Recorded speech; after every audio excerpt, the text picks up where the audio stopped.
ఓ చిన్న మాట వింటారా? 3 కుండలు తీసుకోండి. ఒకటి ఖాళీగా, ఒకటి హాఫ్ ఫుల్ అయ్యి, ఒకటి ఫుల్‌గా.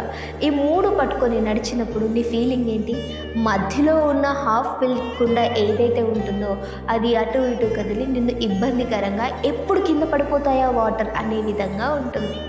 కానీ ఖాళీ కుండ పట్టుకొని నడు, నీకు ఎలాంటి ఫీలింగ్ ఉండదు. అదే ఫుల్‌గా ఉన్న వాటర్ పట్టుకొని నడు, స్టేబుల్‌గా ఉంటుంది, ఎలాంటి ఫీలింగ్ ఉండదు. మరెందుకని సగం ఉండకుండా అటు ఇటు నేను ఇబ్బంది పెడుతుంది? ఎందుకనంటే నేను అర్థం చేసుకోవాలా, అపార్థం చేసుకోవాలా అనే స్టేటస్లో ఉండే వాళ్ళకి అటు ఇటు 2 ఊగిసలాడుతూ ఉంటారు. అంటే 2 పడవల మీద వేసిన కాలులాగా. 2 పడవల మీద కాలేస్తే ఎక్కడ పడతావో నీకే తెలియదు. అలానే చాలామంది వాళ్ళ లైఫ్లో ఏదో థింక్ చేస్తూ ఉంటారు. అది ఏంటి అనేది బహుశా వాళ్ళకే అర్థం కాదు. సో ఎక్కడ పడిపోతారో, ఎక్కడ నించుంటారో కూడా వాళ్ళకి తెలియదు.